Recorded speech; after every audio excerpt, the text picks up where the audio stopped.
Okay, welcome to game 1 of South Korea! Haha! Definitely not. Hopefully it won't be the same thing as last year for IVT Korea, but for this year it'll be 7K versus KH here. We're gonna be able to see Giehwa. By the way, just for the Koreans as well, whoever are watching this style of learning English, do correct me with the pronunciation. But aside from that, we're gonna be able to see Prune here. Prune, Toon, SJ, and Musa. Painter, Pharaoh Lady, alongside with a Fight Investigator and Mercenary. So overall, right as of now, I won't be commentating this professional, as everyone will know, but we're able to see Pharaoh Lady here game 1 up against a Hula Blue. That's gonna be pretty funny to see, or be pretty fun to see. This actually could go on main channel. You know what? This game will actually go on main channel. So aside from all that, let's move on then. This will be KH versus 7KS here. It's a Knight versus a Rash. And let's see who gets the last laugh at the end. So, into where's the game we go? Let's see. It will be a guy, Giehwa, spawning at Cornfield here, as Prune will become the first chase. We're just gonna double check the quality here as well, as it looks generally speaking really bad, but I did buy YouTube Premium for a whole reason there too. But that's finally gonna be the first snowball there registered on towards our Survivor and Painter. Overall not too bad, but it seems like for our Hunter we want to try get as much double surprises as possible on this Painter before she gets our face. But with this in mind, we might just try get as much as possible here. It's still snowball here once again, we cannot forget. And for this Hula Blue, it actually is pretty bad for him as well, because I mean, you kind of did miss 2 of your double surprises, in a sense that you definitely could have gotten Painter down instantly right here. But Painter, the painting will now be ready, of course, as we're going to be able to drop down here, thankfully. However, distance overall wasn't quite enough, especially when it comes to pulling out from the Painter side too. We're going to be able to dodge that double surprise, thankfully, and with that in mind, 62 seconds in towards the clock, and it will be finally a snowball down. No flywheel out there though, even though we did cancel our painting. But aside from that, it is still a Painter that we're talking about. Mercenary, if he wants to, he could instant rescue. However, that wanted order just isn't on your line. Well, not on your line. That wanted order just isn't in your favor right now. So Mercenary's got an elbow pad in. Potentially speaking, not that way, but I guess at the end of the day, it is what it is. We're gonna see if we can elbow pad in here, or maybe walking here first. Oh, we got stuck. Oh, brilliant stuff. Oh my lord. Oh my lord, Giehwa. That is something else, isn't it? This could be a potential double down. This is a potential double down. Never mind. Can we spin? We didn't even bother spinning there. No, Terry Shock hit down. Hold on. That's going to be a double down, which is fine as well. Not too bad, not too bad. But Painter is still no hits there just yet. We are still painting here. Hold on. We're running flywheel. Nice flywheel on the side of Painter. Now we can actually get out of the air. We're going to be able to get that painting out. But with that painting, I was just thinking maybe it would have been better for Mercenary to continuously body block for us. So right around now, we probably would go down in the next 5 seconds. 4, 3, 2, there we go. And then 3 Cypher Machines left on the clock here. Not 3 Cypher Machine done here, but we see a Mercenary very close and nearby too. The only good news here for us, honestly, you know what? Even from the side of Hula Blue there, he could potentially chair Painter first outside and then go look for Mercenary for 2 main reasons, right? Reason number 1 being the fact that at least we force him to be rescued, so when we chair Mercenary, we know where he is anyways. We have 3 trapezes, no problem at all. However, right around now, I don't think he even knows that Mercy is nearby, so with all that in our heads, Mercenary currently 91% self heal use, but no elbow pads left on her hands as well, which is kind of a really bad scenario. Our Pharaoh Lady is going to go straight towards 2-story. Well, not 2-story, big bolt. With that big bolt though, let's just see what we can actually get off. Musa will be in immediate next chase here. No elbow pads left. That kind of is a really bad look on the side of our Mercenary.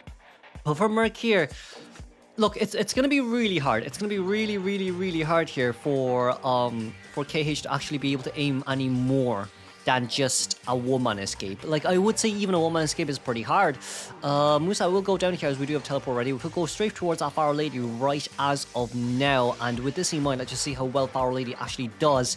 Pharaoh, it's going to be you versus the world right now. But overall, you know what? Not too bad from the side of South Korea. We did throw down one one wand, but with that wand, it seems like Pharaoh was able to pull quite a lot of distance away as well. So that's very nice on the side of the Pharaoh Lady. However, we would say that probably your cloak would dissipate right around now. So we're going to be able to see Pharaoh Lady here once again. We actually landed a snowball on towards her, surprisingly there. And with this, potentially no double hit, a little bit unfortunate. We didn't get any red on towards that Pharaoh Lady, but that will be Musa there. Whoa. Whoa. This is not going on main channel. This is not going on main channel anymore. I mean, guys, we don't vault over that. I think it's pretty obvious you don't vault over that. I think it's pretty obvious you shouldn't be vaulting over that, but with that in mind, there goes all your great containment early game, I guess. It takes... Okay, so that clone is going towards that direction. It's still going back towards the chair where Pharaoh Lady was chaired as well. So overall, it's not too bad. But I mean...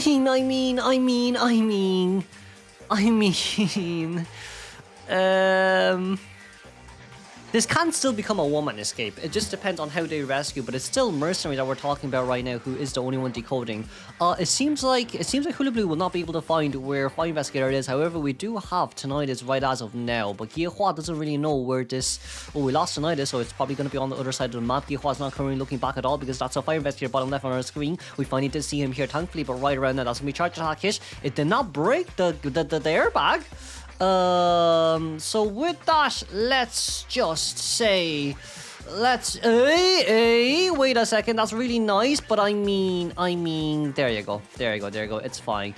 Not too sure what that airbag drop down there was for, especially when we were cutting towards the corner. If you really want to drop it down, you should have dropped it, let's say, towards what? Towards the, either push back the Fire Investigator, not Fire Investigator, but either push back the Hula Blue and then allow the Pharaoh Lady to take it to go straight towards the pallet, but you shouldn't really be placing it that far away unless they really want to try flywheel it first and then go for it. But anyways, on that side note, it's kind of a both parties mistake there. In a sense, you can say that Fire Investigator could have placed it a little bit better, especially when it comes to pushing back the Hunter in order to allow Pharaoh Lady for easy access. But also, another counter argument would be Pharaoh Lady could have just flywheeled it and then go straight for it. But, you know, oh, well, it is what it is at the end of the day. We're going to be able to see Fire Investigator here finally. The hit will be land. That's going to be double strike there instantly on the side of the marks. But right as now, we're just missing one more left on our hands to use, and that will not be a down there just yet. But that's beautiful flywheel on the side of Fire Investigator there. We do have 5 seconds left on our hands until what? Until our spin is ready, and there we go. That's going to be the Fire Investigator down, as Mercenary will not be able to decode here any longer. We did utilize that airbag as well from the side of Merc just to get away from the area. However, we cannot forget, this is... Giehua, you don't have the chair. Okay, you chair. Okay, fair enough.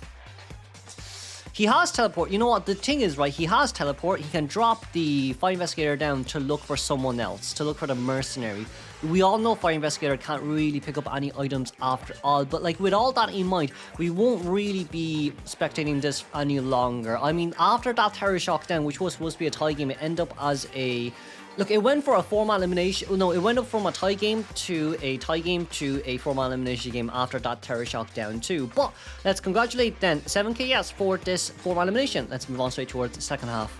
Okay, dokie, who are we going to see here? We're going to be able to see Alon with that Naiad. I'm not too sure how to get access towards the Korea servers, because I can't really stalk them alongside with their top hunters, but this definitely is an S-Batch Naiad from where? From South Korea then, if that's the case. Right, as of now, there is no one nearby, because I was a forward near Big Bosch, who was giving that tinnitus too. However, right around now, it's a Psycho, Aeroplanist forward, and the Gardener. We do have... everyone with borrow time here, surprisingly. I thought that they would actually try to counter the Hula Blue, but right as of now, maybe they're looking for more of an endgame, and especially with the forward being chosen in as well. Hula Blue here would have been such a great pick, but Alon still going for that Naiad. I'm not too sure if that was the right decision made too. With all that in mind, that's going to be forward here who has a ball to use to pull straight in towards Big Boat. But also at the same time, because it is Naiad on that Harpoon cooldown, we'll be able to still pull... excuse me, some distance out. Four still have, like, they all have flywheels, so I think they kind of half expected that this would be a Naiad too. I mean, from the side of Nayed, we could just say, look, if they expected you to pick Nayed, maybe you shouldn't have picked Nayed. There was I think she wanted to blink there as well, but it just isn't possible. Forward on the way out here, for trying to garner a little bit more for himself to use around too. But like the thing is, right, the moment Naya pulls back the harpoon, this forward is going to be able to pull the ball out of the area. But if we're going to take a normal hit there, that is also fine. No issues with it too. Now the only issue would be actually the blink, because like from forward's point of view there, right, once he was actually close towards the window, he could have pulled his ball, the remaining of his balls, to get towards the window and then vault over to force Naya out with that blink. But as of now, maybe we can try pull a ball here too. Oh, forward, no ball there pulled just yet, that's fine. Naya wants to bait around here a little bit. However, as of now, still forward, still vault over. If we blink down here, that's going to be a small ball pull. There we go. We're going to be able to vault over that just on time as well. Oh, but it's a slow vault on a terror shock down. Overall, containment wise, not bad from the side of forward. However, for Naya right now, it's just no. First containment wise from both teams isn't too bad, right? Also, I'm a bit sick, so don't mind me if I start sneezing 20 minutes in.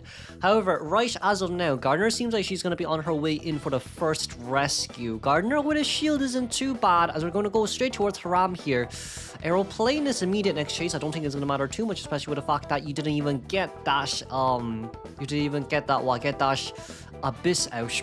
You didn't even circle the Cypher machine, which is a little bit unfortunate. I mean, like, Knight's harpoon just isn't that long after all. You can't throw it at that long of a distance. But right now, if we really want to go after aeroplanes, that just isn't the way to go. We're already starting our extra Cypher machine as well from the side as forwards. We're going to be able to hop her out of the area straight into between the pallets. And for our aeroplanes here, look, not too much to worry as all, because we do have flywheel here too. Hey, that's a flywheel baited out. That's nice. That is nice. That's gonna be a really nice pop there from Abyss. But like, accelerated decoding is gonna start. You have no blink. That's the last jetpack they're used. Everyone's decoding a Cypher machine each, and the Gardener's actually back at Aeroplane Cypher right now. So Psycho will just be giving the whistle towards forward if she really wants to. However, probably best case scenario would be someone else. Gardener's shield did get cancelled out. We're gonna be able to get that shield out instantly though, because we did manage to get a charge back, and that puddle might have just saved that Nayad a little bit. But even so, look, you're gonna go for the map control. Okay, no problem, you do you. But like, for Nayad, we really need to start thinking about endgame. We do have trump card change for teleport if we really need to do so. Even if you want to get everyone to half health, it doesn't matter. The moment you throw that... okay, we got a hit. I thought I missed. But like, the moment you throw that harpoon out is the moment that all survivors decide to pop. Even if they're at half health, it doesn't matter. Even if you get a motion burst, it doesn't matter. It's already popped. If it's popped, it's popped. Nothing you can do about it anymore. Currently we are, it seems like the forward and the aeroplanes are healing each other. So that's going to be aeroplanes their first heal. Our forward is around 80% self-heal rate. I mean, overall not too bad, because like you can kind of force it to be healed, but they're just worried about blink. They are just worried about blink. Well, Haram here, Aeroplanes is able to get out, but let's just say from the side of Aeroplanes too, let's go open that chest at Big Rock near Big Boat Gate, please. Because you do need an item against Knight endgame too. You might say Flywheel will be enough. In a sense, yes, it definitely is enough, but... ooh, decide not to blink here. That's not that smart. That's actually smart enough, because Cypher Machine is primed. But for Gardner, we will just pop, yeah... Yeah, I mean, we do have that too. Gardner will be able to get that bubble destroyed, but teleport is ready on our hands to use too. Now the best question is, where are we going to teleport? This is a tie game, but 7KS only need a one-man escape to win. So for KH right now, you did pick out Knight for a comfort pick, but like that gate is already opened. We could potentially speak and teleport over straight towards the next exit gate. We could, but GU is already on their way over. And one, is that ith or want? Eat.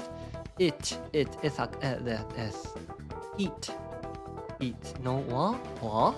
Anyways, we're playing around with the pallets here. Forget about it. Can't speak English anymore. We're gonna be able to vault over here, but you're up against a forward after all with flywheel out of everything. That's a still terror shock down though, but on the other side, we know that the psychologist is already going over to rescue the gardener, so let's congratulate the tie game here then from the side of 7KS. We're going to move on directly towards second half.